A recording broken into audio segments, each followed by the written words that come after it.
Bonjour et bienvenue au cœur des années 70 au musée de la Faïence à Sarreguemines. Alors je vous propose aujourd'hui une découverte rapide de l'exposition que nous avons inaugurée le 2 octobre dernier, que vous pourrez encore voir jusqu'au mois de septembre 2021, donc vous avez largement le temps de venir vous voir. Alors pourquoi a-t-on choisi les années 70 ? Parce qu'en fait c'est une décennie charnière dans l'histoire de la manufacture.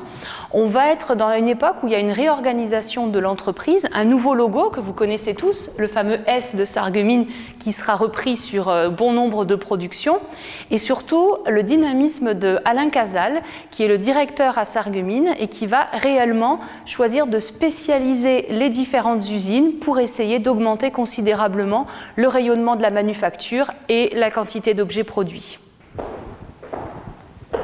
Alors nous voici ici dans la cuisine de notre salle d'exposition. Donc on a voulu remonter un intérieur typique des années 70 pour montrer justement la diversité de la production. Alors l'usine de Sarreguemines s'est progressivement spécialisée dans la vaisselle courante et la fabrication de carreaux, dont vous avez quelques exemples autour de moi. Et on a aussi une usine de Digoin qui, elle, s'est spécialisée dans la porcelaine hôtelière en pyro-blanc. Donc, dans les services produits au cours des années 70, on va retrouver notamment des dessins réalisés par Sonia Guinet, qui était une des artistes les plus importantes du centre de recherche de Sarreguemines. Ici, on a le modèle Téhéran, mais on va aussi avoir des éléments plus rustiques, comme ce qu'on peut trouver sur cette table, en grès, et bien sûr des rééditions des services qui ont fait la célébrité de la manufacture, tels que le service Aubernais notamment.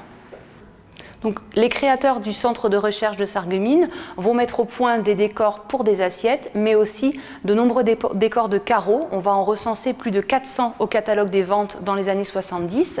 Et ces carreaux vont être destinés soit à décorer des salles de bain, des cuisines ou alors des halls d'immeubles. C'est les exemples que vous voyez un petit peu partout autour de moi.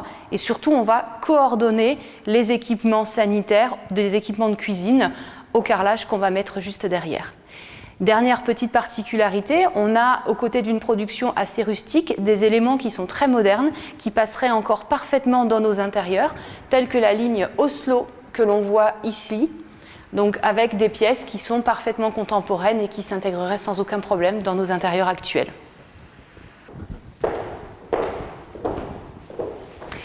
Alors nous voici dans la salle de bain reconstituée avec les publicités de l'époque. Donc on voit bien, je parlais tout à l'heure de coordination.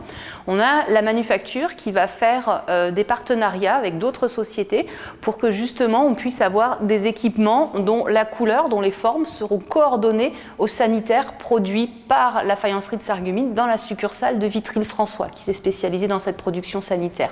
Donc on va retrouver ici la couleur amnéthyste, la forme Yveline, et nous avons eu la chance de pouvoir récupérer donc une salle de bain complète dans son jus que nous avons reconstituée, donc toujours grâce aux publicités de l'époque avec la coordination entre le carrelage et les éléments sanitaires.